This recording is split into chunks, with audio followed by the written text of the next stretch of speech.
YouTube channel. Guys మనం morning post చేసాం కదా, పోస్ట్ విధంగా మనం డైలీ అయితే మనం మాట్లాడుకుంటాం. డైలీ అనాలిసిస్ వీడియోలో మనం ఇప్పుడైతే చార్ట్స్ని అయితే చూద్దాం, బ్యాంక్ నిఫ్టీని. అలానే మన లెవెల్స్ అయితే బ్రేక్అవుట్ అయ్యాయా అవ్వలేదా అనేది ఈ వీడియోలో అయితే చూసుకుందాం. మనం ఎంట్రీని తీసుకున్నామా, ట్రేడ్ బుక్ చేసామా లేదా అనేది మీ తమ్నైల్లో చూసే ఉంటారు. సో అదైతే నేను చూపిస్తా. అలాంటి మనం ఆ ఫోటోని అయితే నేను ట్యాగ్ చేస్తున్నా. జస్ట్ ఇప్పుడు చూపించాలంటే మొబైల్ అక్కడనే ఉంది, సో అందుకని అయితే నేనైతే ట్యాగ్ చేస్తున్నా, మీరు చూసుకోండి. ఇంకొకటి ఏంటంటే చెప్పడం మర్చిపోయా, రేపు ఈవెంట్ ఉంది. సో గాయ్స్ బీ అలర్ట్, మంచి మూమెంట్ అయితే ఉంటుంది. సో అది ఎటు ఉంటుంది ఏంటి అనేది రేపైతే చూసేద్దాం. ఇప్పుడైతే మనం చార్ట్స్ మీదకి వెళ్దాం. ఫస్ట్ చార్ట్స్ని అయితే చూసేసుకుందాం. Okay guys, let's watch the charts. Okay guys, మనం చార్ట్ మీదకి అయితే వచ్చేసాం. చార్ట్ కనిపిస్తుంది కదా. ఓకే గాయ్స్, చాలా అయితే నేను పెట్టుకున్నా సపోర్ట్ లెవెల్స్, సో అవన్నీ తీసేస్తున్నా. మనం పోస్ట్ చేసిన మాత్రమే మనం ఇక్కడైతే చూసుకుందాం. Okay, 45,200 below. ఓకే, 45,200 బిలో వస్తే మనం అయితే డౌన్ సైడ్ వెళ్దాం అనుకున్నాం. సో 45,200 బిలో రాలేదు. అలానే 45,700 అబోవ్ అంటే బిలో వచ్చింది గాయ్స్. కాకపోతే మనం తీసుకునే ఎంట్రీ ఎలా ఉంటుంది అంటే బ్రేక్అవుట్ తర్వాత సెకండ్ 1 or 2 క్యాండిల్స్ అబ్జర్వ్ చేస్తాం. సో ఇక్కడ అబ్జర్వ్ చేసినట్టయితే అగైన్ మనకు 45,200 దగ్గరికి వెళ్ళిపోయింది. ఓకేనా? ఓకే, 45,200 దగ్గర పోయింది. అగైన్ మనం 9:45 వరకు వెయిట్ చేస్తాం కాబట్టి సో మన 9:45 క్యాండిల్ ఏది వచ్చింది? ఓకే, 9:45 ఈ గ్రీన్ క్యాండిల్. ఈ గ్రీన్ క్యాండిల్ తర్వాత మనమైతే ఎంట్రీని మనం డైరెక్షనల్ ట్రేడ్లో చేస్తాం కాబట్టి సో గాయ్స్ నేను ఇక్కడైతే ట్రేడ్ ఈ రెడ్ క్యాండిల్లో అయితే ప్లాన్ చేయలేదు, ఈ గ్రీన్ క్యాండిల్లో ట్రేడ్ని ప్లాన్ చేసిన. 45,380 దగ్గరనైతే నేను ట్రేడ్ ప్లాన్ చేసిన. అగైన్ మనకు 45,700 దగ్గర అయితే సమ్ వెయిట్ చేసిన. అలానే 45,700 బ్రేక్అవుట్ అయిన తర్వాత సమ్ క్వాంటిటీని నేను సెల్ చేసిన తర్వాత అగైన్ ఇక్కడ నుంచి అయితే నేను స్టాప్ లాస్ని ట్రైల్ చేయడం జరిగింది.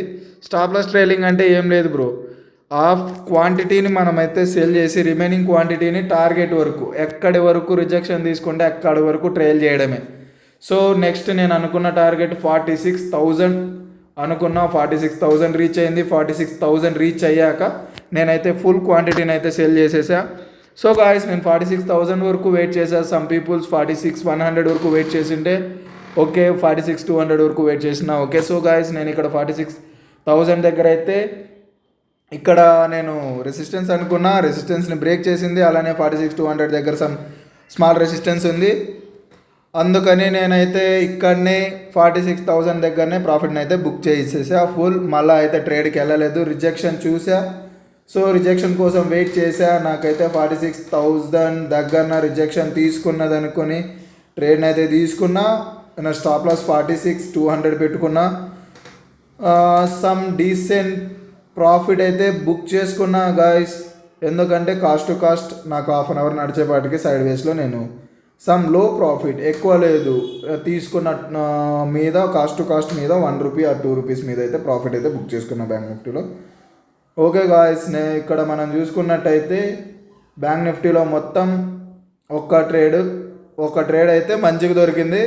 అది కూడా మంచి ప్రాఫిట్ మన వ్యూ ప్రకారం అయితే దొరికింది. మనం ఎలా తీసుకున్నా 45,700 దగ్గర నుంచి తీసుకున్నా మనకు 300 పాయింట్స్ అయితే మనకు మూమెంట్ అయితే జరిగింది. ఓకే గాయస్, మళ్ళీ మనం ఇప్పుడైతే నిఫ్టీకి పోదాం. గాయస్ నిఫ్టీ చార్ట్ మీదకి అయితే వచ్చేసాం. గాయస్ కనిపిస్తుంది కదా, 21,450 దగ్గరనైతే మార్కెట్ ఓపెన్ అయింది. ఓపెన్ అయ్యి అక్కడి వరకు వచ్చింది. అగైన్ మనకి ఇక్కడ 21,450 నుంచి అయితే మనం రిజెక్షన్ చూసుకున్నా. ఇక్కడైతే మనం చూసుకున్నట్టయితే ఈ గ్రీన్ క్యాండిల్ అయితే నేను ట్రేడ్ని అయితే ప్లాన్ చేసుకోవడం జరుగుతుంది. ఎందుకంటే మన 9:45 తర్వాతనే ట్రేడ్ని తీసుకోవడం ఈ గ్రీన్. ఓకే, ఈ క్యాండిల్స్లో నేను ఎంట్రీని అయితే ప్లాన్ చేసుకున్నా. 21,500 అయితే నేను ఎంట్రీని ప్లాన్ చేసుకున్నా. అప్ టు ఎక్కడ వరకు 21,750 వరకు. సో 21,750 వరకు వెళ్ళలేదు. సో గాయస్ 21,725 దగ్గర అయితే నేను ఎగ్జిట్ అయిపోయా ప్రాఫిట్లో. ఇవాళ చూసుకున్నట్టయితే మీరు ఒక డౌట్ రైజ్ అవ్వచ్చు ఈ వీడియోలో. సో గాయస్ నేను లాస్ట్ వీడియోలో ఏం చెప్పాను, నా వ్యూ వచ్చేసి ఓన్లీ పాజిటివ్ ఉంది, అది కూడా బుల్లిష్ వ్యూ ఉందని నేను చెప్పాను. సో నిన్న కూడా మనకు తీసుకోవచ్చు, రిజెక్షన్లో తీసుకోలేదు. ఎందుకు తీసుకోలేదంటే నా వ్యూ మాత్రం బుల్లిష్. సో నిన్న వ్యూలో బేరిష్ వచ్చింది, సో బేరిష్ సైడ్ వెళ్ళింది రిజెక్షన్లో. సో ఇక్కడ నేను చూసుకున్నట్టయితే రిజెక్షన్ నుంచి బుల్లిష్ సైడ్ వెళ్తుంది కాబట్టి నేను ట్రేడ్ని అయితే తీసుకున్నా గాయస్. సో ఆ డౌట్ ఎవరికైనా ఉంటే కామెంట్ బాక్స్లో కామెంట్ చేయండి. ఓకే గాయస్, మన లెవెల్స్ ప్రకారం ట్రేడ్ చేసినట్టయితే బ్యాంక్ నిఫ్టీలో మంచి ప్రాఫిట్ అయితే బుక్ అయింది.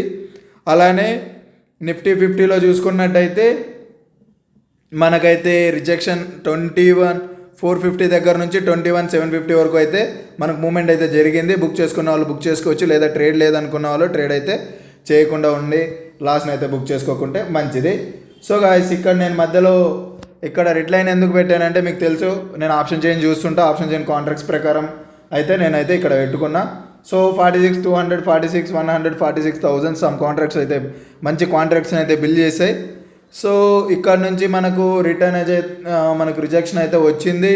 రిజెక్షన్ తర్వాత నేను తీసుకున్న పాయింట్స్ సమ్ ప్రాఫిట్ అయితే ఎక్కువ తీయలే. ఓకే గాయస్,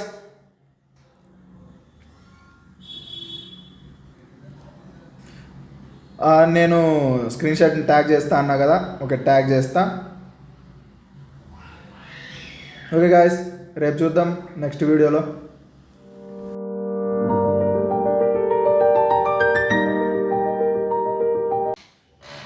గాయస్ చూశారు కదా, చార్ట్స్ని అయితే చూశారు, మనకి ఎలా ఎంట్రీస్ ఎలా తీసుకున్నాం ఏంటి అనేది. ఓకే గాయస్, కొత్తగా చూస్తున్నట్టయితే మన ఛానల్ సబ్స్క్రైబ్ చేసుకోండి, సబ్స్క్రైబ్ చేసుకోవడం మర్చిపోకండి. అలానే కొత్త వాళ్ళకి షేర్ చేయండి, లైక్ చేయండి, కామెంట్ చేయండి. అదే గాయస్, మన రేపైతే మంచి మూమెంట్ చూద్దాం. ఓకే, నేనైతే చూస్తున్నా రేపైతే బి అలైట్ గాయస్. అండ్ అలానే వోల్టాలిటీ 2 ఉంటుంది, 2 హైలో ఉంటుంది వోల్టాలిటీ. ఆ ఫ్రాక్షన్ ఆఫ్ సెకండ్స్లో పైకి వెళ్ళడం, ఫ్రాక్షన్ ఆఫ్ సెకండ్స్లో డౌన్ అవ్వడం. So guys, be alert and be safe. Okay guys, okay bye, Jai Hind.